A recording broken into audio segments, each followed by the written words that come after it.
bem-vindos a mais um episódio do Saindo do Automático e hoje a gente está com um convidado ilustre. É difícil eu falar que é convidado, né, padre? Porque a gente que está aqui, né? A gente convidou o padre para o estúdio dele, né, na paróquia dele, e a gente veio num podcast itinerante. A gente já fez um assim, né, Silas? Aquela vez que a gente fez, acho que tipo Ana Maria Braga, a gente fez um padre fazendo pizza na sua casa, não foi? Fizemos um lá em casa. E a gente fez o de Natal na minha casa e agora Fizemos a gente o está aqui. descanso numa viagem que a gente estava na Argentina. Verdade, Muito verdade. bom.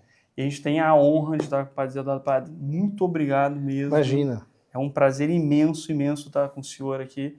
Tem muitas pessoas que assistem nosso podcast, são fãs do senhor, como, né, enfim, quem não assiste também, né, muito fã. O senhor é uma figura única, assim, a gente está muito contente. E o tema para a gente é muito pertinente, né, Silas? A gente que trabalha muito com saúde mental no consultório, e a gente entende que uma das ferramentas que a gente utiliza para os pacientes é prática religiosa.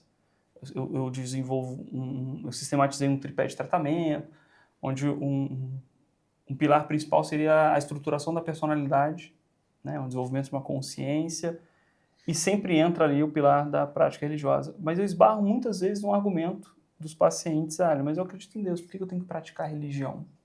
E aí eu queria abrir com essa pergunta, né? Tem uma diferença muito, muito grande nisso, né, padre? Entre falar, eu acredito em Deus, e desenvolver essa prática religiosa, né? É a mesma coisa? É necessário? Como que a gente pode explicar isso assim para As pessoas têm uma noção de fé muito superficial. Então, se você perguntar para o brasileiro se ele acredita em Deus, sei lá, 90 e tantos % vão dizer que acreditam. Só que essa crença é uma espécie de adesão intelectual a uma personalidade sobrenatural difusa. Ou seja, que não se sabe muito bem. Nada. Né? Isso para o Novo Testamento não é fé. Uhum. Para o Novo Testamento, fé é uma atitude que não é apenas cognitiva, mas ela é existencial. E, portanto, é omnicompreensiva. Ela abraça todas as áreas da vida. A palavra fé, em grego, se diz pistis. E pistis é uma palavra que vem de pit, que significa firmeza. Então, por exemplo, quando eu prego um prego na parede, o prego fica na parede porque a parede tem firmeza, tem pit. Né? Então, fé tem a ver com esse ato de se jogar nos braços de alguém, se jogar numa confiança total em alguém a ponto que você se esquece. É mais ou menos como se você tirar no sofá. Alguém que se joga no sofá. E se joga numa poltrona e pronto, cai ali com todo o seu peso. Isso é fé para o Novo Testamento. E por isso que, por exemplo, as pessoas dizem por aí que fé é um salto no escuro, né? Para o Novo Testamento, não, definitivamente não. Na Carta aos Hebreus, o autor diz que a fé é firme fundamento, que a fé é a certeza das coisas que se esperam, a substância das coisas que se esperam, a certeza acerca das coisas que se não veem. Ou seja, fé não tem nada a ver com incerteza, mas tem a ver com a atitude de você se lançar. E de fato, no Novo Testamento, fé nasce assim. Porque se a gente parar para pensar, como é que a fé brota no coração? No capítulo 10 da Carta aos Romanos, São Paulo diz que a fé vem pelo ouvir. Ouvir a palavra, a pregação da palavra de Deus. Ou seja, a fé nasce quando eu percebo que tem alguém falando comigo. Que eu não vejo, que eu não escuto com o meu ouvido natural, que eu não toco. Alguém que é suprassensível. Mas eu vou falando com ele e as coisas vão acontecendo. Então, essa confiança, ela vai aumentando e, claro, ela demanda informação. É por isso que a fé, ela não é um sentimento vago. Eu tenho que conhecer a Deus e conhecer, portanto, as verdades reveladas acerca dele, que ele quer que eu conheça, para que eu me relacione com ele e não com algo que eu imagino ser ele. Porque para ele é importante dar-se a conhecer e por isso ele se revelou. Então aqui a gente já tem uma, digamos assim, uma abertura para perceber que fé, de uma maneira, digamos, etérea, completamente insubstancial, não é fé. Fé tem a ver com a palavra grega hipóstasis, das coisas que se esperam. Ou seja, ela realmente é um negócio que está por baixo. Hipóstasis, substar, substância. A fé é o que dá concretude. É exatamente o contrário do que as pessoas pensam. Então, essa coisa, eu creio em Deus. Tá, e daí? É o e daí que realmente muda tudo. Não o simples fato de ter uma crença genérica e teórica em Deus.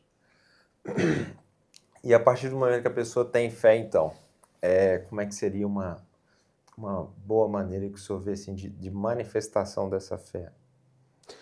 Eu penso no seguinte, por exemplo, muita gente, você vê que na hora da decisão mesmo, na hora de conduzir a própria vida, ela usa outros princípios, outras necessidades, e muitas vezes não decide com base na fé real que diz ter, né? Mas fala aí o senhor, o que você acha uma boa manifestação?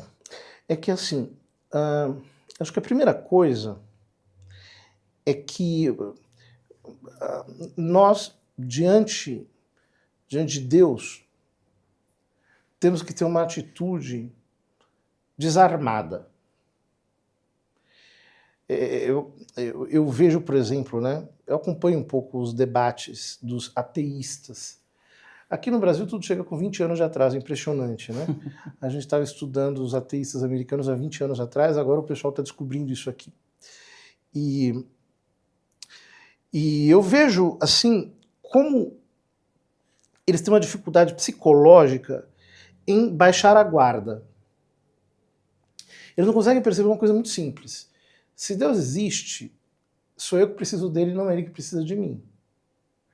Então, se eu me fizer difícil, sou eu que estou me complicando, não ele que está, de algum modo, sendo afetado por isso. Ora, portanto, eu tenho que parar de me fazer difícil. Eu acho que essa primeira atitude, ela é importante. Jesus tem uns versículos no capítulo 11 de São Mateus que eu acho que são dos mais terríveis do Novo Testamento. Quando ele diz, eu te louvo, ó Pai, Senhor do céu e da terra, porque escondeste estas coisas aos sábios e entendidos e as revelaste aos pequeninos. Por que isso é importante? Porque ele fala de duas atitudes. Deus se esconde e Deus se mostra. Ele se esconde para quem? Para quem usa a sabedoria humana para tentar emparedá-lo. E, portanto, jogá-lo contra ele mesmo.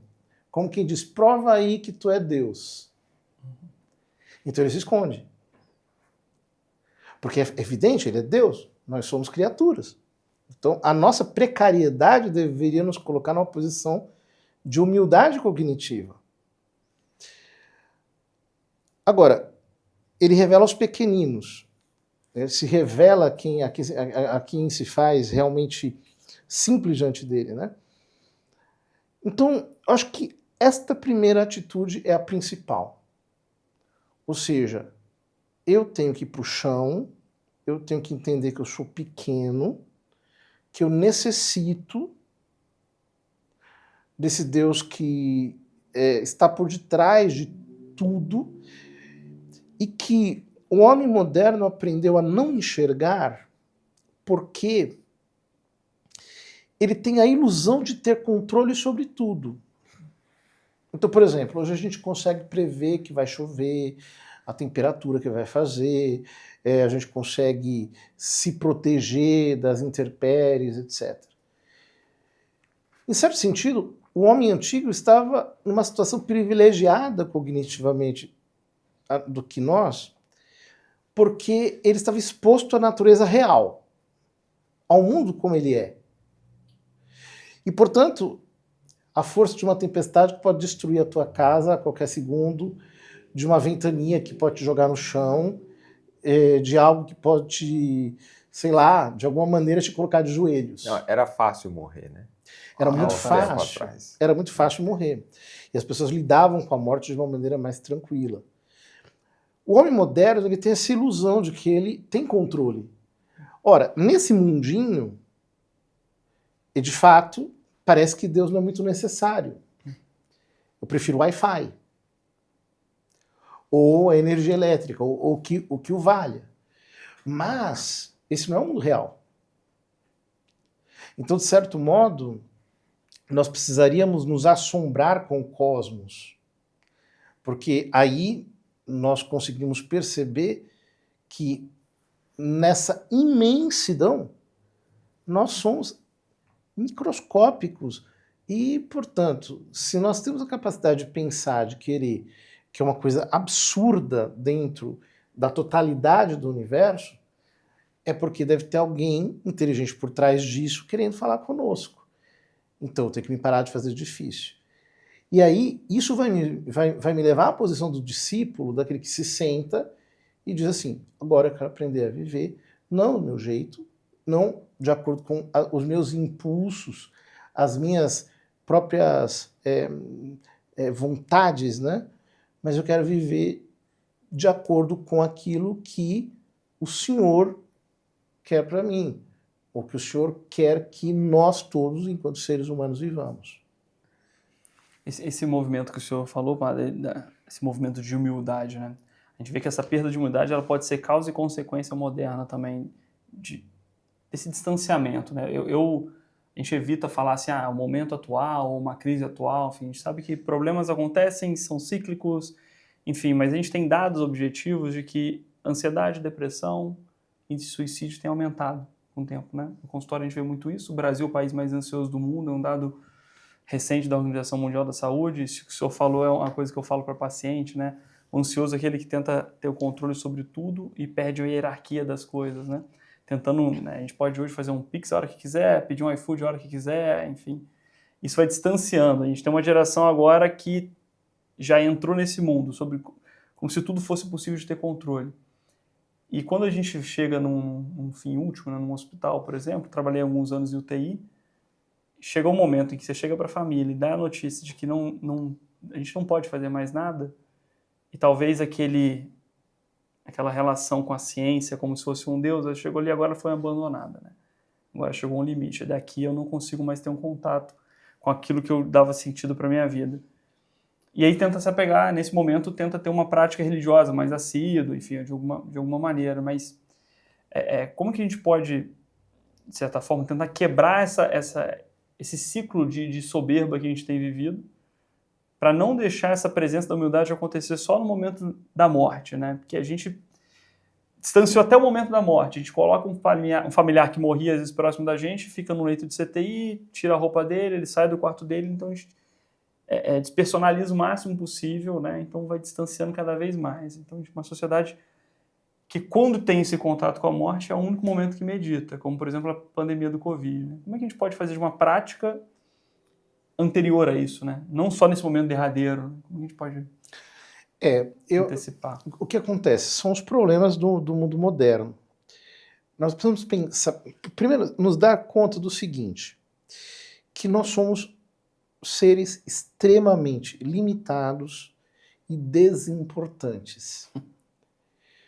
É uma coisa que é muito difícil hoje em dia de enfiar na cabeça.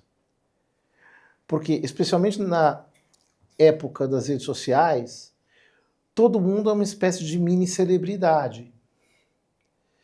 Então, as pessoas se dão uma importância que realmente elas não têm. E aí começa a perda de contato com o mundo real. Sabe, por exemplo, quando alguém chega para a gente e fala assim, estão falando mal de mim aí. Eu pergunto, estão falando quem? Você vai ver, sei lá, 3 analfabetos que estão falando lá alguma coisa. É um fulaninho que olhou para ele com o olho torto. Mas ele já cria uma paranoia. E é difícil você tirá-lo daquela ansiedade decorrente da sensação que ele tem de estar sendo perseguido, né? Ou, por exemplo, nós, desde o final da Idade Média, ficamos com uma certa presunção que ela só foi aumentando. Veja, na Idade Média, apenas a nobreza tinha aquela consciência de uma missão histórica, uma missão divina, uma missão transcendente. O povo estava cuidando da sua vida. É a comida de hoje, é a plantação aqui, problemas reais, problemas concretos, para os quais nós fomos criados. Nós fomos criados para resolver isto aqui. Essa meia dúzia de coisas. Bom, o que acontece? Com o igualitarismo decorrente das revoluções, primeiro isso desceu para a burguesia, então você tem uma classe econômica emergente que começa a se achar importante só porque tem dinheiro. Depois, a classe trabalhadora, assanhada pelos movimentos comunistas, começa também a se dar uma importância gigantesca. Parece que o fulano da rua ele tem que ter uma opinião, por exemplo, politicamente engajada e importante, como a de um senador, como a de alguém que vai realmente fazer alguma coisa. E aí você chega agora, nesse período pós-moderno, e você coloca a tela e o microfone para todo mundo falar o que pensa, né? E no Brasil, que nós temos uma criatividade patológica, né? Então as pessoas, elas ali dão o seu melhor, e às vezes o seu melhor é realmente divertido. Mas a consequência disso é o seguinte: eu quero resolver os problemas do Brasil, eu quero resolver os problemas das guerras que estão acontecendo, eu quero resolver as situações que... E aquilo vai gerando, né? Uma síndrome messiânica, né? Exatamente. E as notícias vão chegando, e notificações e tal, e o que o Trump disse agora, o Netanyahu disse agora, o Lula disse agora, não sei quem disse agora. Isso vai produzindo em nós um tipo de atitude que, quando entra uma outra coisa, um outro elemento, que é a gamificação da vida, né? Porque hoje está tudo gamificado. Desde a comida que você pede, a compra que você faz, o dinheiro que você paga, enfim. A nossa mente não dá conta. É muita informação.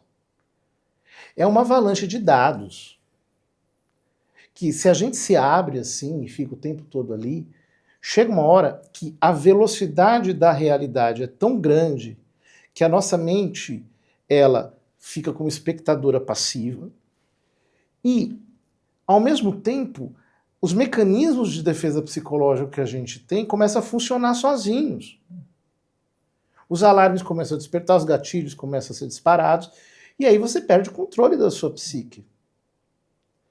Então, humildade aqui é dar-se ao luxo de perceber a própria insignificância.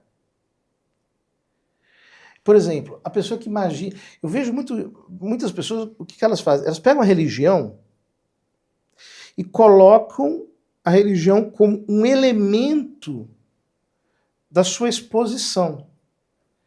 Então, a religião se torna uma espécie de conteúdo instagramável, em que eu utilizo os recursos da piedade para me apresentar como um modelo religioso para os outros.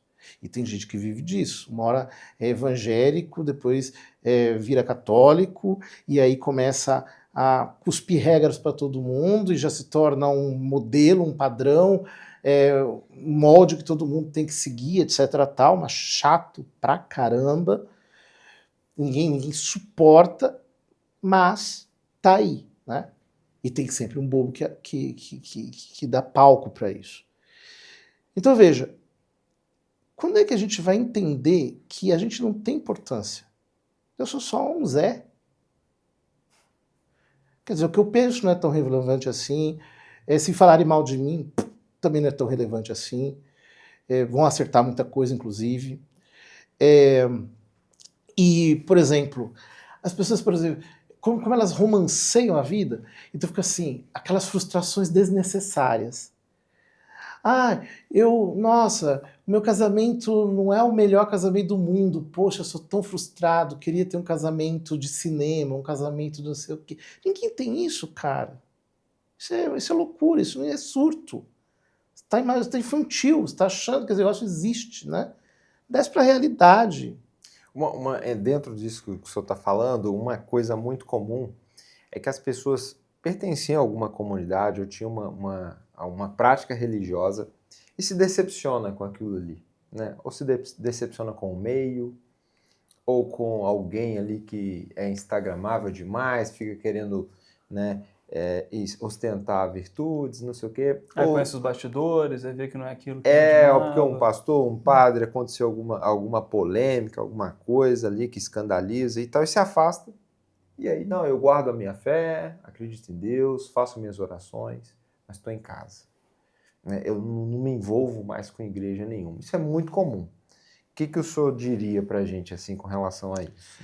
Por que eu preciso estar numa igreja? Certo. A gente tem que tomar cuidado, né, com as generalizações, porque realmente existem espaços religiosos que são tóxicos e que causam mal às pessoas. Porque, por exemplo, lidam com manipulação em diversos níveis, desde manipulação sensorial, como, por exemplo, luzes e sons que causam estimulação ou dependência quase hipnótica, até manipulação moral mesmo, você reduzir o sujeito a um elemento de um grupo sectário. Então, existem esses lugares.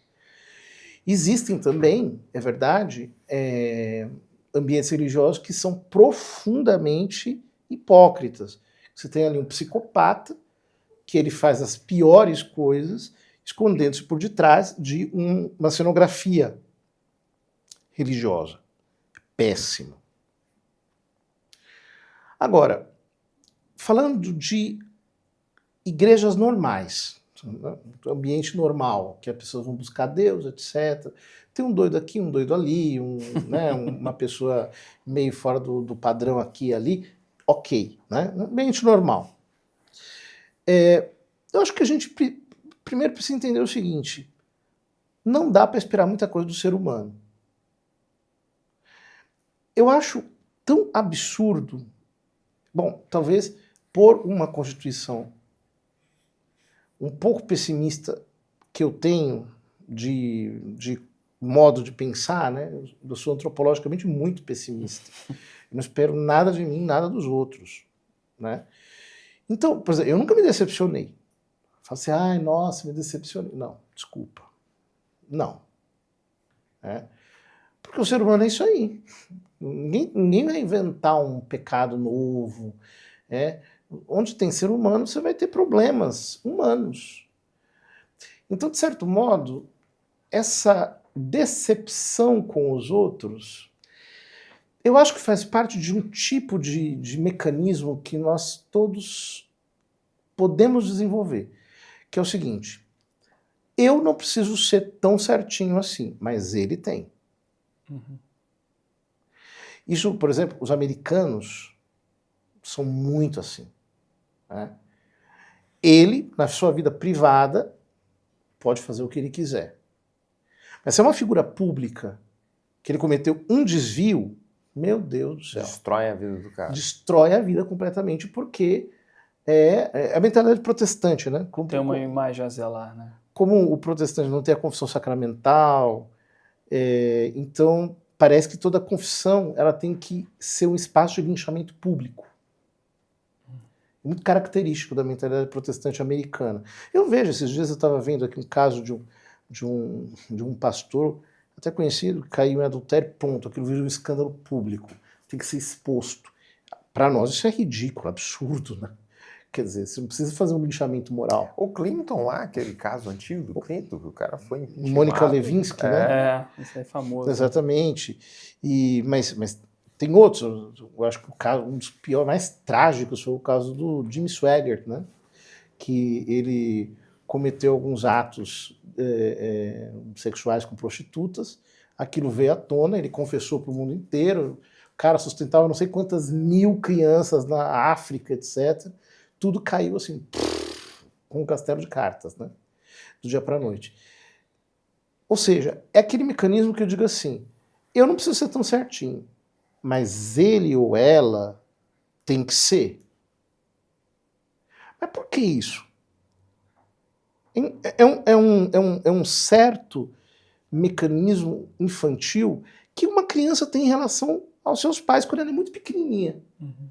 Meu pai é meu herói, minha mãe é a minha deusa, né? Então, parece que são as pessoas mais perfeitas do mundo, sempre estão certos, sempre estão certo. Aí você vai fazer os seus 14 anos e aí você começa a ter que formar a sua personalidade em contraste com a personalidade deles, e aí você começa a perceber que seus pais são legais, mas eles não são a última bolacha do pacote. Só que as pessoas transferem essa imaginação sobre os outros para, por exemplo, a esfera religiosa, a esfera pública, etc. E aí parece que aquela pessoa tem que ser, né, o totem intocável, 100% certo, e isto simplesmente não existe. Como dizia aquele charlatão. Mas tinha também o charlatão lá, o Walter Mercado. Isso não existe. É verdade. Não existe. Não existe. Não existe. É só ilusão. Então, veja, eu tenho que ter coragem de enfrentar a vida como ela é. Vamos lá para a igreja. Você vai encontrar o que na igreja? Você vai encontrar Deus e um monte de gente doida que nem você. Tá todo mundo em tratamento. Igreja é um lugar onde tá todo mundo precisando e pedindo ajuda. Eu vejo exatamente assim, a gente até comentou no carro, exatamente, cá, né? Aquela decepção com a hipocrisia dos pais é uma coisa típica de adolescente, né? Infantil demais. Que se rebela e denuncia a hipocrisia dos outros. Não, é tudo hipócrita, né? Mas então faz parte da maturidade você entender que vai ter problemas, vai ter erros, enfim, qualquer ambiente que envolva a gente. Porque senão você não vai se encaixar em lugar nenhum. E por que eu preciso estar numa igreja? Por que eu preciso estar numa congregação? Por que eu preciso me submeter? O senhor falava de humildade agora há pouco. Foi um processo muito difícil na minha conversão.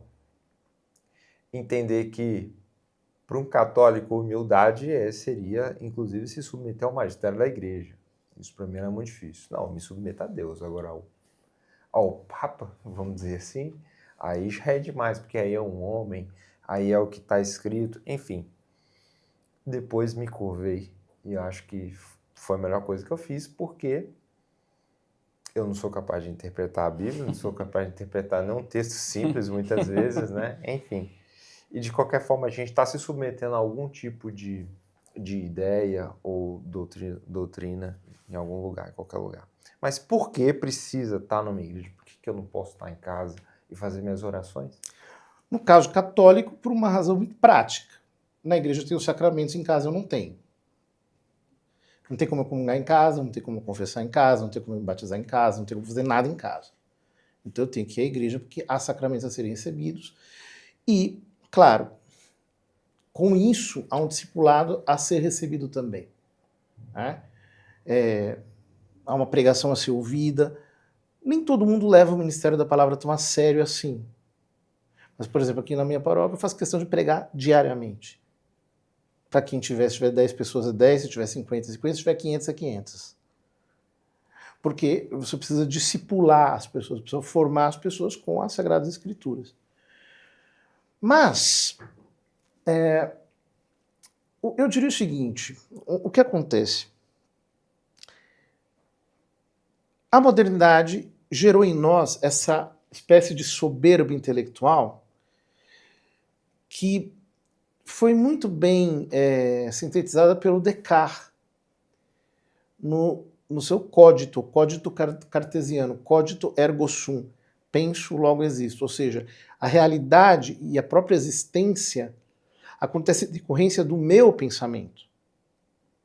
O protestantismo, no fundo, é filho dessa perspectiva. Eu já não quero mais escutar a igreja, sou eu que quero pegar as escrituras e, por mim mesmo, entendê-las, interpretá-las e me guiar diretamente por elas. O que acontece é que isso não é possível. Então você sai do magistério da igreja e passa para o magistério dos especialistas.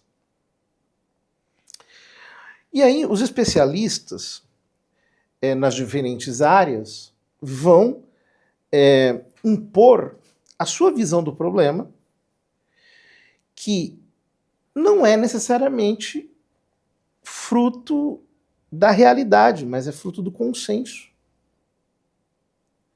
Quanto mais você estuda ciência, desde as humanas até as exatas, passando pelas ciências, digamos, de cuidado da vida, etc., mas você percebe que a gente está chutando meio que o tempo todo. A área de vocês, a psiquiatria, a neurologia, é muito isso. Você testa uma coisa, vê se vai, se não vai, troca, vai aqui, vai lá, vai... às vezes nada resolve, o que vai resolver é uma outra coisa que não tem nada a ver com aquilo. Como é possível, né? Não é a ciência que... Mas quanto mais a gente estuda, quanto mais a gente mergulha, mais a gente percebe a insubstancialidade desse conhecimento. E o quanto ele é também filho de um consenso, e que esse consenso é momentâneo. Sempre em revisão. Sempre em revisão. Sempre em revisão, e vai ser superado ou não por um consenso posterior, mas que vai se impor de qualquer jeito. Bom, se nós levássemos o código cartesiano a sério, não teria como nós vivermos no mundo moderno. O mundo moderno, ele nos ensina a ser assim, enquanto ele nos expropria da possibilidade de ser assim. Por exemplo, quando você abre uma lata de extrato de tomate, o que é que te garante que ali não tem veneno? A gente acabou de sair da crise do etanol. Exatamente. Ora, eu vou ao supermercado, o que que me garante que o que está sendo vendido é o que estão me entregando mesmo? Ou seja, se eu levar esse ceticismo até o seu paroxismo, não tem jeito. Eu vou ter que ter um pedacinho de terra, eu vou ter que produzir o que eu consumo, e eu só posso acreditar naquilo. De certo modo, isso vai ser a epistemologia marxista, né? Ou seja, a realidade, ela é apenas a percepção sensível, é aquilo que é material, e todo o resto, na verdade, é explicação ideológica. Mas até para isso eu vou ter que me confiar a um partido, a um grupo, a uma nomenclatura, né? Então, isso é impossível.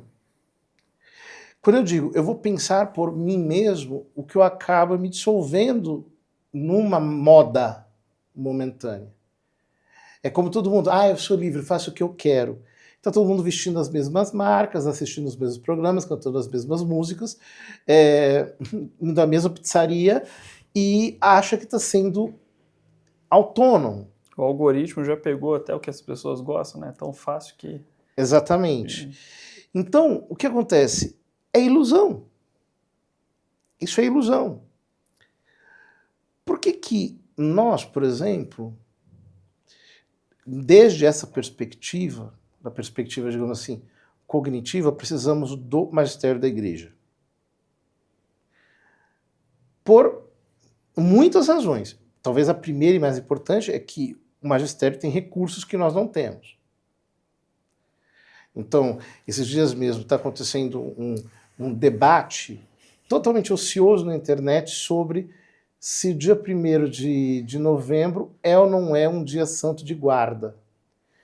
E o exercício mental que as pessoas fazem é muito curioso, porque elas pegam o direito canônico, aí elas querem entender o direito canônico, e depois vão aplicar aquilo, pegam, sei lá, a liturgia das horas, o missal, e tenta juntar uma coisa com a outra, e se confunde mais, aí começa a extrair algumas regras, alguns comportamentos, etc. Peraí, não é melhor você olhar no diretório litúrgico da CNBB, o diretório litúrgico. Tá lá, tem uma cruzinha no domingo e não tem nenhuma cruzinha no sábado. Tá simples, né? É simples, não precisa complicar. Mas essa coisa do cógito moderno, eu tenho que saber, eu tenho que rastrear. Para não se sentir enganado por alguém. Exato, né? é o medo de ser enganado, né? Eu estou me enganando porque eu não tenho os instrumentais necessários para isso. É como, no caso de vocês, o paciente que se automedica. Né? Não tem aquela pessoa que sabe mais sobre remédio, mais sobre substâncias assim do que vocês médicos. Aí atrapalha o tratamento, atrapalha a terapia, porque a pessoa quer te conduzir, né? E aí ela acaba tendo síndromes não tratadas e transtornos não tratados, simplesmente porque é teimosa. Assim, pelo raciocínio natural mesmo, você consegue compreender muita coisa, né? Então, por exemplo, às vezes tem um paciente lá que ele está sedentário e eu preciso que ele faça atividade física. E aí a gente vai tentando ver estratégias para que ele consiga realmente fazer atividade física. Ele, não, eu vou malhar em casa. Tem uns pezinhos lá. Em 99% das vezes falha, porque sozinho em casa ele não faz. Tá lá, disponível o tempo inteiro. Por que você não consegue fazer? Porque tem muitas distrações e tal. Então a gente vai começar a traçar estratégias. Paga uma academia. Você já se comprometeu, já doeu no seu bolso, e agora você tem que sair de casa, ter um horário definido. Se puder, paga um personal. Por quê? Porque ele entende mais disso do que você e porque ele vai estar lá te esperando naquele horário. Então, cria uma certa pressão ali para você, de fato, conseguir cumprir. E a gente passa por isso várias vezes, né? Quando você paga um profissional no negócio, você fala assim, poxa, por que eu não fiz isso antes, cara? Fiquei tentando sozinho aqui. Então, essas pessoas que falam que vão ter uma espiritualidade em casa, eu falo, tá bom, e você tá? Você tá rezando mesmo? Você tá orando? Você não participa de uma comunidade que comunga de valores, né? Que isso tudo... A gente sabe que faz diferença, você tá com pessoas, às vezes eu falo para o paciente, arruma um amigo para ir malhar junto com você no mesmo horário. Isso vai te manter mais assíduo no exercício. Então, salva as devidas proporções, assim, uma coisa muito simples da natureza humana. Observável, né? Você observa os seus próprios olhos, você se perde, você vai ficar sozinho em casa e diz que vai manter uma vida espiritual, não sei o quê. E geralmente se perde. Acaba morrendo aquilo ali. Tem um outro ponto ali, até queria ver a sua opinião sobre isso, padre. A gente tem essas pessoas que não, eu me basto, né? Deus está na minha mente. Uma vez um paciente falou isso comigo, não, eu posso rezar e invocar Deus em qualquer lugar. Né? Aí usou até um termo, né, pejorativo ali, não, posso estar no banheiro. Tudo bem, mas você pode... defecar em qualquer lugar que você quiser também. Mas existe um lugar mais propício, mais cômodo, que vai ser um pouco melhor do que, por exemplo, meu consultório. Né? Foi um argumento que a gente utilizou para falar um pouco dessa prática religiosa, dessa humildade de ir lá e tentar seguir um rito, se inserir dentro de uma tradição. Então a gente tem esse movimento de perda de humildade da pessoa não se encontrar ali. A gente tem a perda da humildade de pessoas que estão dentro. E isso que o senhor estava comentando, não, peraí, deixa eu ler melhor. Deixa eu interpretar da minha maneira aqui, que isso aqui está errado. E aí a gente vê, acho que o senhor comentou, por exemplo, dos protestantes, a gente vê isso acontecendo. Né? Agora, cada esquina a gente consegue ver uma igreja, uma interpretação própria de uma pessoa específica. Né? E dentro da igreja católica isso tem acontecido também. Né? Algumas pessoas que acabam dentro ali querendo reinterpretar ou dar à luz de alguma forma. Acaba que sempre... o não ir, ou ir de uma forma muito, não sei, errada, seria tudo fruto dessa soberba. Né? Tem um meme um meme antigo, de um carinha que estava sendo preso, né? E tinha um outro lá que estava querendo entrevistá-lo, querendo não sei o quê. E ele fala assim, pô, você é o cara, né? Você faz tudo, você pode... Né? O delinquente... se voltou para ele e falou, você é o cara, né? Vai ser engraçado. Mas é exatamente esse tipo de coisa que nós precisamos, esse tipo de consciência que nós precisamos ter. Peraí, eu não sou o cara. Eu estou achando que eu estou entendendo. Por exemplo, no âmbito católico, né? As pessoas criam certos conceitos que eles não conseguem pegar a realidade. Por exemplo, um conceito, crise da igreja. O fronte tradicionalista usa bastante esse conceito.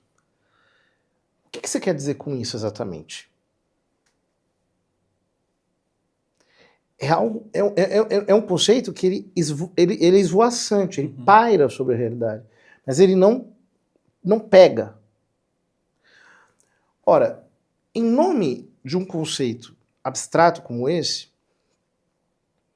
que tem uma descrição fenomenológica parcial, que não abraça a totalidade,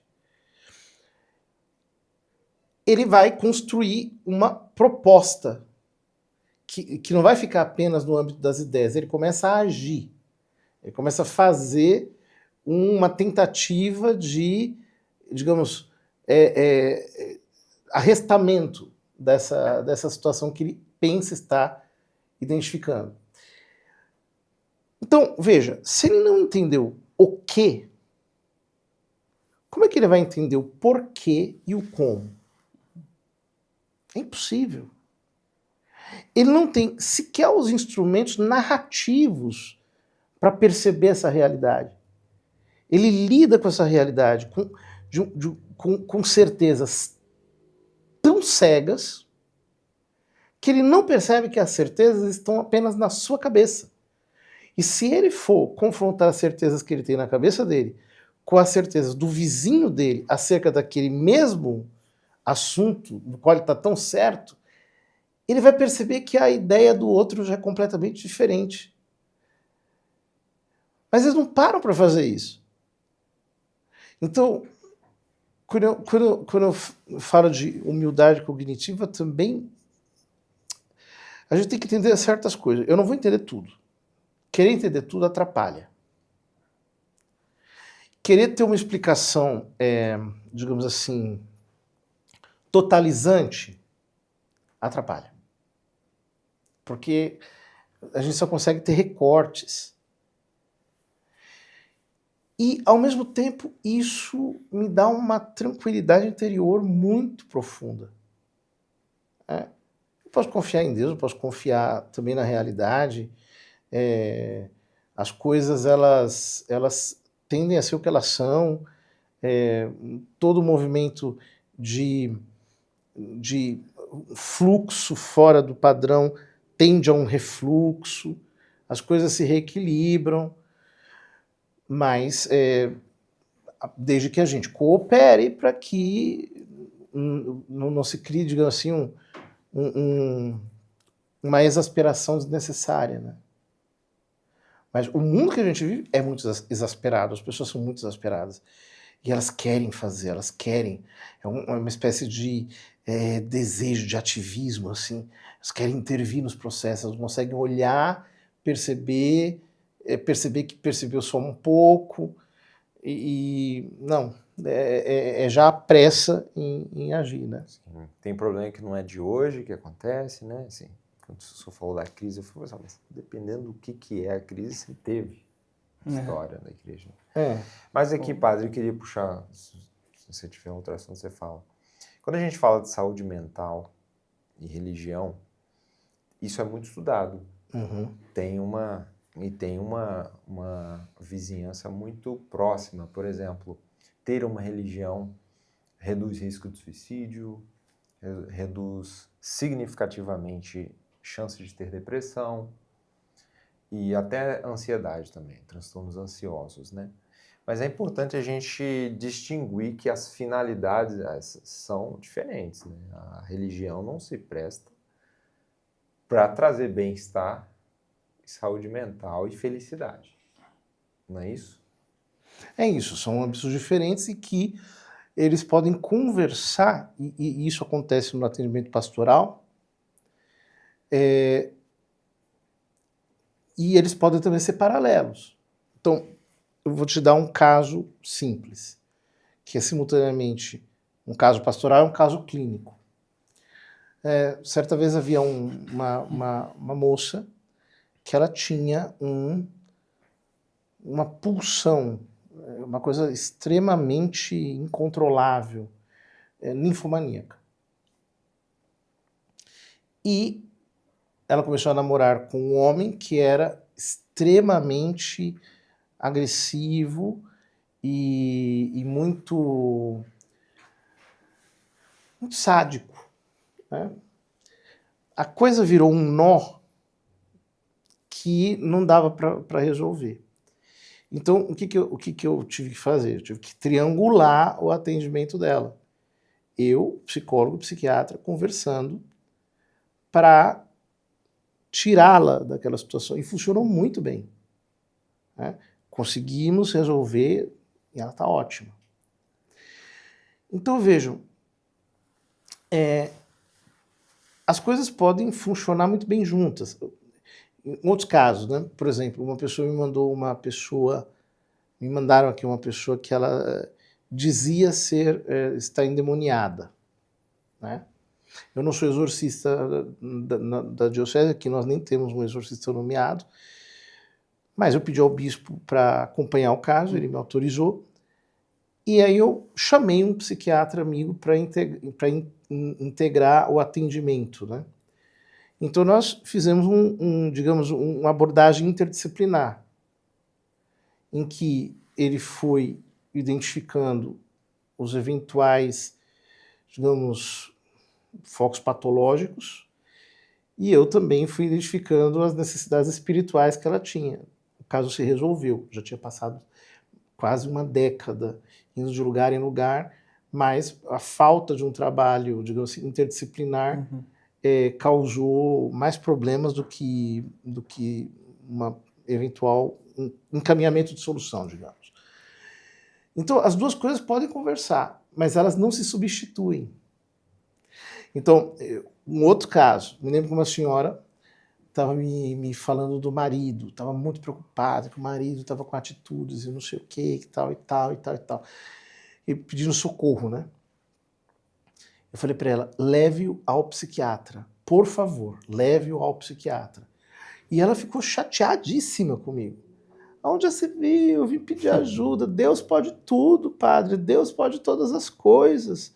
Eu falei, não, mas leve ao psiquiatra. Deus pode, mas ele também pode através da medicina, né? Então, leve lá ao psiquiatra. O marido foi diagnosticado com uma esquizofrenia. Né? Então, veja, às vezes a religião pode atrapalhar quando a pessoa tenta mistificar tudo.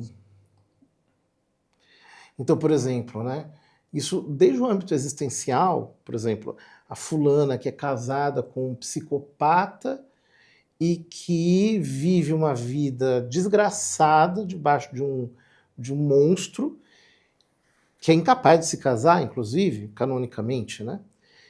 E que não, aquilo é o demônio, ou é uma cruz que eu tenho que carregar, e aí entra uma mistificação no problema, ou não, ele precisa ser ajudado, ele precisa, né? Ela fica um pouquinho histérica também, e aí começa a enxergar a realidade meio distorcida, quando não o oposto do que a coisa é, e aí a religião pode atrapalhar, né? Então, uma das coisas que eu faço bastante aqui, com as pessoas em geral, vamos parar de mistificar as coisas, né? Vamos abordar os problemas na sua realidade mesmo, material até. E muitas vezes eu encaminho para o psiquiatra, para o psicólogo, dependendo do caso, que precisa elaborar alguma experiência, alguma coisa, e que não está conseguindo. A gente não precisa de uma explicação sobrenatural para uma coisa que às vezes tem uma explicação natural, né? Exato, sei lá, você vê uma pessoa muito fora do padrão, né? Às vezes eu vejo, assim, no atendimento, sei lá, uma pessoa que chega aqui, tem um delay, não consegue captar uma sutileza, ou tem um pensamento muito rígido, algo assim. Epa, aqui tem um transtorno cognitivo mais ou menos ali subjacente, nunca foi tratado, procura um neuropsicólogo, vai fazer uma avaliação, né? Você pode adquirir instrumentais diferentes, etc. Mais de uma vez apareceram coisas interessantes, né? Mas é uma sensibilidade que você só desenvolve na medida que você se compromete com quem você está atendendo. Isso que eu ia falar, é porque o senhor tá ali de verdade atento, né? E essa é a atenção que às vezes falta, e as pessoas ficam carentes e ficam sozinhas, e esse pensamento sozinho vai germinando de uma maneira errada, né? Então começa a mistificar tudo, enfim. E essa figura, como a do senhor ali no confessionário, numa direção espiritual, com atenção verdadeira, faz uma diferença muito grande, né? Porque a gente se depara, muitas vezes no consultório com pessoas que, igual o senhor comentou esse caso, né, dessa paciente que você, o psicólogo, o senhor, o psicólogo e o psiquiatra atenderam, que passou por muito tempo por vários profissionais de saúde, né? Por vários profissionais de vários saúde. diretores, talvez, espirituais. Geralmente, né? quando Geralmente, entra pedido tem uma história muito grande. Né? Quando entra pedido de exorcismo, né, passa por uma avaliação psiquiátrica antes, né, ou pelo menos deveria ser. Deveria ser. O problema é que dizem que o padre é o psicólogo dos pobres, né? Porque de fato, né? Às vezes a pessoa não tem condições e vem aqui, etc. Mas mesmo o sistema de saúde, no que diz respeito ao atendimento psiquiátrico, deixa muito a desejar. Porque é um atendimento assim, a pessoa chega, passa, sei lá, um calmante e tal, e pronto. No privado também. E no privado tem acontecido isso também, né? Eu sempre digo, psicólogo, psiquiatra, você não pode economizar, tem que ser realmente uma pessoa que vai resolver o seu problema, porque, lamentavelmente, tem muita gente que não se compromete com o paciente, né? Sim.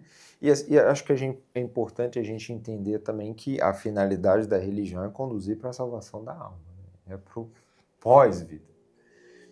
É claro que tem, vamos dizer assim, colaterais nesta vida, né? Respinga que melhora a sua vida. O indivíduo que tem uma vida religiosa, uma prática religiosa, do ponto de vista de saúde mental, a vida dele melhora. Isso é estatístico. Inclusive, eu até trouxe tem uma linha de pesquisa recente que é sobre felicidade humana. Uhum. Né? Tá dentro da psicologia positiva, então tá se fazendo muitos estudos. E eles encontram sempre padrões e pilares que fazem as pessoas mais felizes. Em todos os estudos, algumas coisas vão se repetindo, a gente vai tendo um corpo de padrão, né, de coisas que se repetem. Então, senso de propósito e sentido. As pessoas que têm um senso de propósito autotranscendente, quer dizer, parece que eu estou fazendo algo que é mais importante do que eu. Isso é um fator extremamente relevante para a felicidade humana. Senso de autonomia e autoeficiência. Eu sinto que eu não dependo muito dos outros, eu sou capaz de me virar, enfim, eu desenvolvi minhas habilidades, consigo me virar na vida, né? Consigo fazer alguma coisa bem feita, etc. e tal. Relações e pertencimento, né? Quer dizer, com quem eu me relaciono, isso aí costuma ser o fator mais determinante para a felicidade humana. A qualidade das relações interpessoais, com quem eu sou casado, as minhas amizades. E o senso de pertencimento a uma comunidade, né? Pessoas que comungam de valores. Crescimento pessoal e aprendizado, eu sinto que eu estou desenvolvendo as minhas habilidades cognitivas, que eu estou ficando mais inteligente, que eu estou ficando melhor em vários aspectos, em ambos, enfim. Esse aqui é interessantíssimo, emoções positivas e gratidão, pessoas que têm o hábito de agradecer, aí alguns estudos mesclam assim, só agradecer ao universo, ou simples ato de ser grato, né, e falar isso, diminui cortisol, hormônio do estresse, libera ocitocina, dopamina, hormônios relacionados ao prazer, ao bem-estar, tem um efeito fisiológico. E assim vai. Só que aí a psicologia tenta esvaziar isso, tirar da religião. Isso aqui tudo está na religião, né? Senso de comunidade, propósito, autotranscendência, um propósito, inclusive, que vai além da minha vida. Eu morro e os resultados perduram. E esses são os que são os mais importantes. orações, né? Ações de graça, gratidão, aí depois vai ter aqui caridade, ajuda ao próximo, serviço, né? O senso de que eu estou ajudando as pessoas, e tudo isso é extremamente importante para a felicidade humana, está tudo na religião. E aí a ciência resolve fazer uns trabalhos agora sobre isso, né? Aí a ciência veio confirmando que hoje a gente é cético, né? Exatamente, Se não o que a for gente estava comentando. estudo clínico randomizado, duplo cego, eu não meio que acredito. não existe, ninguém acredita. Então, a religião sempre trouxe tudo isso. E tem outros estudos que eles diferenciam entre religiosidade e espiritualidade, né? Espiritualidade não necessariamente você pertence a uma religião. Os resultados são ligeiramente diferentes. Já tem uma queda nos resultados. Praticar uma religião é melhor, é mais efetivo. Aí, de novo, eu deixo claro, essa não é a finalidade última da religião. Não é me tornar mais feliz nesta vida. Mas, de fato, torna. Tem um ponto que eu queria conversar com o senhor, padre, que acaba que eu acho que mudou muito para mim, até foi uma certa conversão, é o contato com a morte, né? Em CTI, trabalhei anos em CTI, em pronto-socorro também, né? Estou completando 14 anos de formado. E foi muito interessante, uma coisa que eu observava era os cristãos diante da morte, né? Principalmente os católicos, né? Os que praticavam, não só aquele pessoal que falou, não acredito em Deus, eu sou católico, aquele pessoal que brinca, católico de censo, de BGE, né? Não, as pessoas tinham uma prática religiosa mesmo diante da morte, e os que não tinham, né? Eu me lembro de 2 casos importantes. Uma paciente com Alzheimer, 94 anos, acamada já há 5 anos, gastrostomia, ou seja, se alimentava pela barriga, né? Traqueostomia. E era uma rotina, então eu que dava notícia de morte, ou eu que conversava com a família, olha, tá evoluindo, olha, tá assim, tá assado. E aí acabou que ela faleceu, eu fui conversar com a família. E o desespero da filha, gritava. E aquilo me assustou, eu falei, peraí, 94 anos, Alzheimer, 5 anos acamada, sem interação. E ela gritava, muito descompensada, e ela não era uma pessoa religiosa, não tinha religião nenhuma. E gritava a ponto de chegar mais gente perto do CTI para ver o que estava acontecendo, e ela falava, não, mas ela se comunicava comigo ainda, doutor. A gente se comunicava pelos olhos, então a gente conversava pelos olhos e tudo. E aquilo foi o primeiro choque. Eu lembro, logo no meu início de CTI, dar uma notícia de morte, onde para mim era um pouco óbvio, né? 94 anos, a doença já avançou muito, o Alzheimer, a gente não tem cura, enfim. E de repente ela foi surpresa para ela. Eu falei, cara, como uma surpresa? Enquanto eu vi alguns outros pacientes, doutor, tudo bem, não. Pode vir um padre aqui e receber unção, aquela coisa calma, né? Mais tranquila. E um outro caso que foi durante a pandemia, de um paciente jovem, 19 anos, eu não lembro se eu contei isso em algum episódio ainda, não lembro se eu contei, isso foi no Ânima, que iniciou-se o protocolo de morte cerebral, né? E morte cerebral é morte, né? Então não tinha mais sintoma nenhum de vida do tronco cerebral, né? E aí eu fiz os exames, fiz os testes, aí a família não acredita, quero contratar um médico por conta própria. Tudo bem, contrataram uma médica, uma outra neurologista, fez os testes, confirmado morte cerebral, já tinha sido feito pelo terceiro médico, né?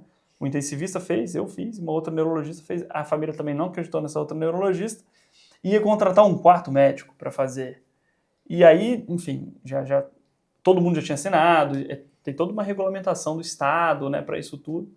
Não ia ter doação de órgãos, porque era na época do Covid, né? Era um paciente jovem, mas era Covid. E aí eu perguntei se a família não queria assistir o meu protocolo de morte cerebral. Conversei com o meu coordenador de CTI, expliquei qual era o intuito disso, tentar trazer a família um pouco mais para essa realidade e ver se alguém queria ver como é que funcionaria aquilo. Então, antes disso, eu tive uma reunião com a família. Eu falei, é pesado, é difícil de assistir, vocês têm certeza, vocês vão querer assistir? Quiseram assistir. E eu fui explicando, olha, agora a gente vai tirar o oxigênio, olha, agora a gente joga uma água um pouco quente, espera-se que o olho vire para o lado, espera-se que o olho vire para o outro lado, vou movimentar a cabeça, assim, muito dramático mesmo, né? Fazer isso com a família perto. Mesmo após aquilo tudo, fazendo aquilo tudo, constatando a morte, e a gente já ia assinar o atestado de óbito com a morte. Aí eu falei, não, doutor, um milagre pode acontecer ainda, né? Foi muito difícil aquilo para mim. Eu falei para a família, era uma família evangélica, e eu falei, olha só, sou católico, eu acredito que já vi milagre acontecer, né? Mas depois da história do sobrinho meu, mas eu sou um médico do interior do estado do Rio de Janeiro, né? Quem sou eu para impedir um milagre de Deus? Se eu desligasse que ele tiver que andar, ele vai andar.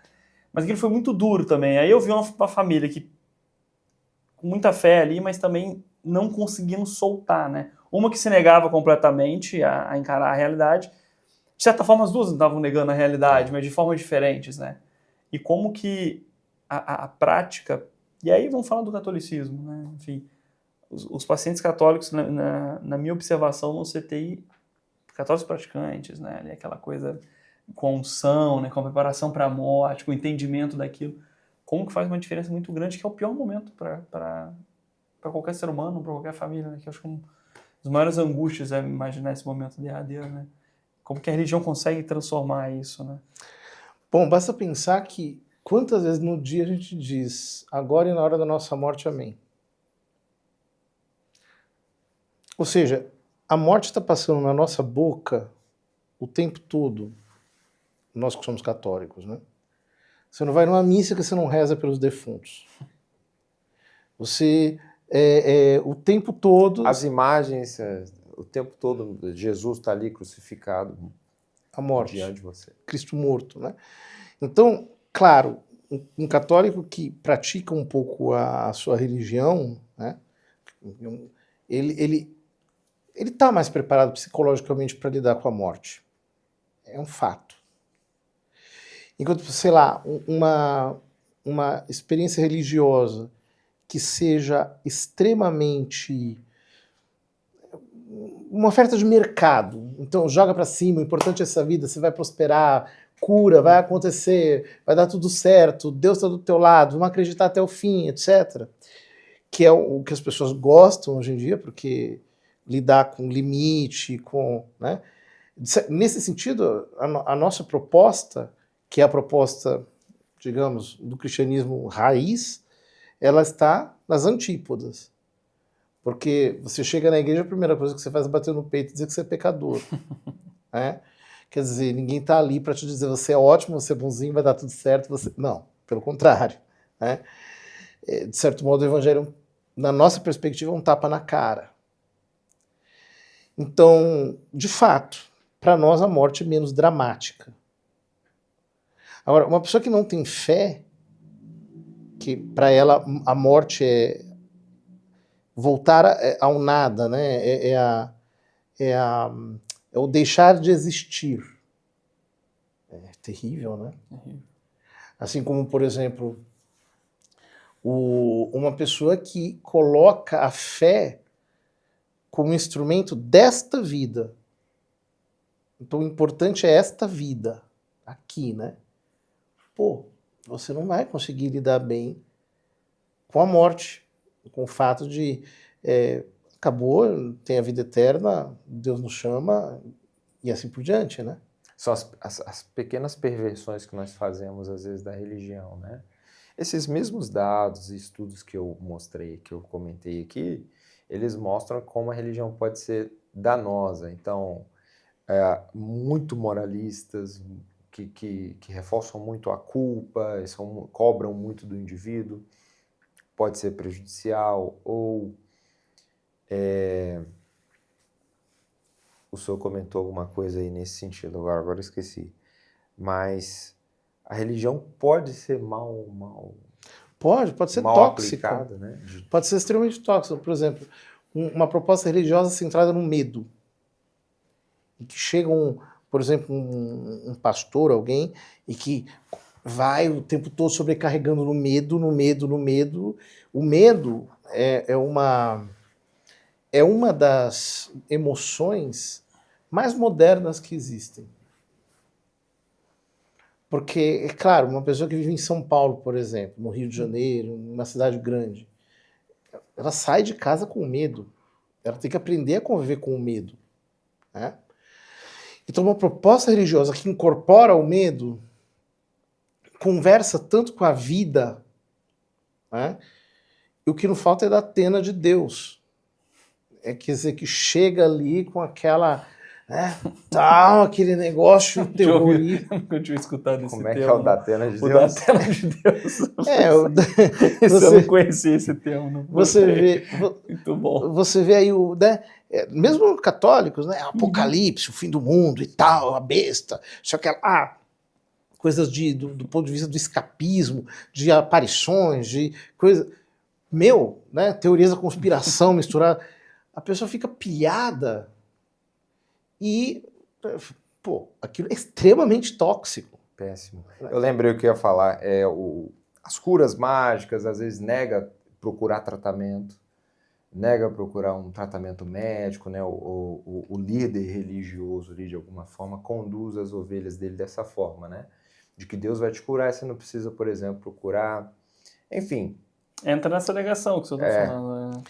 O curandeirismo, né? Isso. Quer dizer, você fica lá enganando a pessoa, né? Eu me lembro de uma pastora que ficou muito conhecida aqui na América Latina, também nos Estados Unidos, que ela começou a pregar contra a farmaqueia, que a farmaqueia é um demônio. Quando a Bíblia fala de farmaqueia, está falando de feitiçaria, poções, nas culturas antigas era assim que funcionava. Ela está falando da medicina alopática.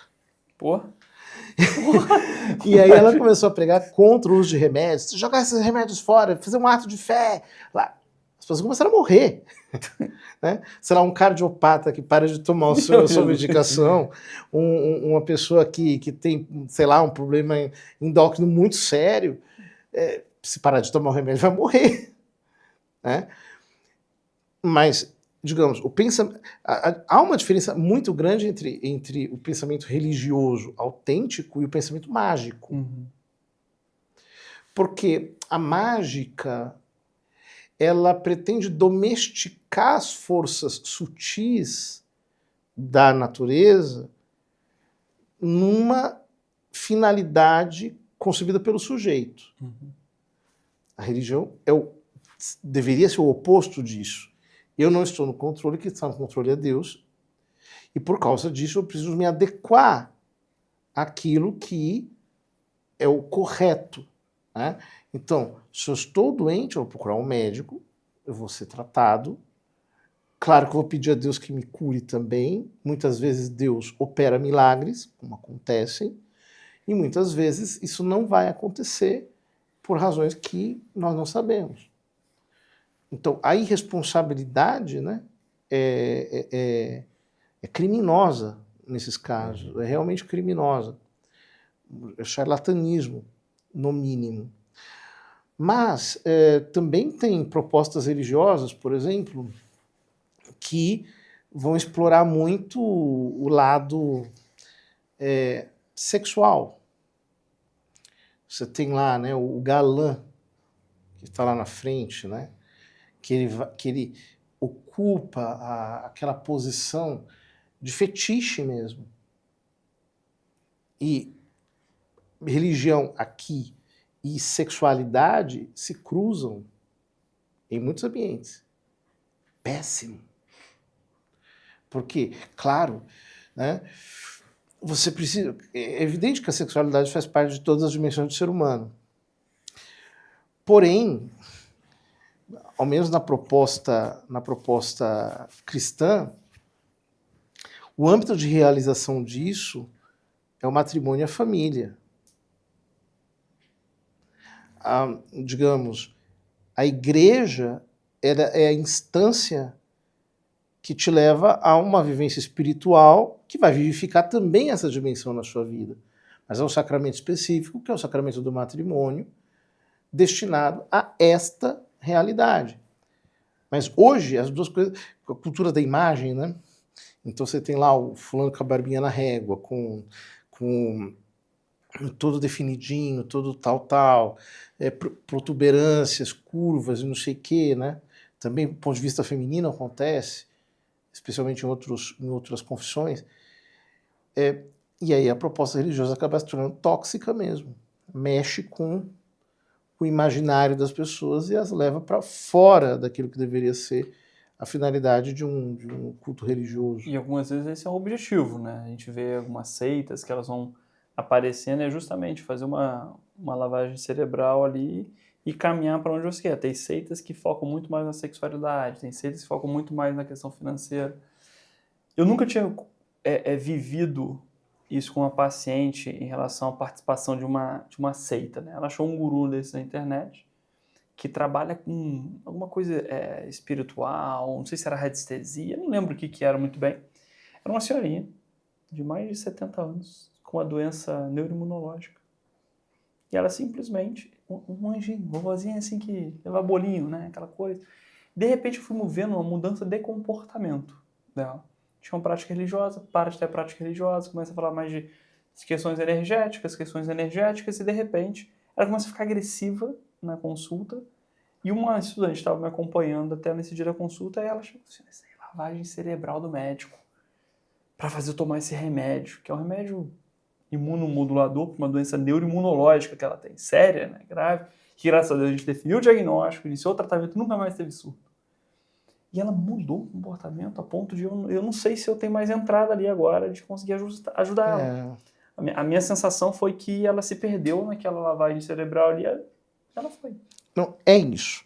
Então, por exemplo, esse é um outro tipo de religiosidade que me parece muito tóxico, que é a religiosidade, digamos assim, alucinógena, que acontece por meio de substâncias. Hoje em dia há muitas propostas desse tipo. Sim. Desde substâncias ilícitas até substâncias que são lícitas mesmo. Ou hipnose, sessões praticamente públicas, né, de indução psicológica, em que você está anestesiando, a pessoa sai dali, uau, ela passou por uma super catarse. Exato, eu fui assistir os vídeos, né, dessa pessoa. E aí você, nossa, parece que resolveu todos os meus problemas, os problemas continuam ali. É que você foi hipnotizado, você foi anestesiado momentaneamente, né? E aí a pessoa vai se complicando. É complexo. Um dos exemplos que eu gosto sempre de citar para os pacientes também, né? Acho que tem a ver com a homilia de hoje. Uma luta muito grande da natureza humana é não sucumbir aos prazeres, né? Então, o tempo todo os nossos sentidos estão te pedindo, coma isto, veja aquilo, né? E aí a gente cria justificativas psicológicas para ter aquilo ali, né? Então, na nossa prática clínica, assim, eu vejo que as mulheres têm mais problema com comida e os homens mais com problemas sexuais, né? De origem sexual. Pornografia, às vezes até trair a esposa, coisa desse tipo. Então, não sucumbir aos prazeres, né? Aí Platão trazia aquela imagem para a gente da carruagem, os cavalos representando ali a vontade. E ele fala assim, um cavalo busca o prazer imediato, o outro cavalo ele vai buscar, vamos dizer assim, a gratificação futura, né? Ele vai buscar coisas mais duradouras que exigem um sacrifício no presente, que mais tarde São Tomás de Aquino iria chamar de apetite concupiscível e irascível. Acontece que, dizia Platão, o cavalo mais alimentado vai puxar. Então, se você alimenta, quando você escolhe o banho quente, a comidinha gostosa, o cafezinho com açúcar, a cama confortável, a gente está alimentando o tempo inteiro esse apetite mais imediatista que busca o conforto. E a igreja traz uma coisa muito maravilhosa, que eu acho muito rica, que é te ensinar a educar o outro cavalo. Olha só, mortifique a sua vontade, domine o seu corpo, faça um jejum, né, com várias orientações de como fazer, se ajoelhe, eduque a sua vontade, coloque pequenas mortificações na sua vida, porque isso vai fortalecer a sua vontade, né? Então a igreja tem todo esse itinerário.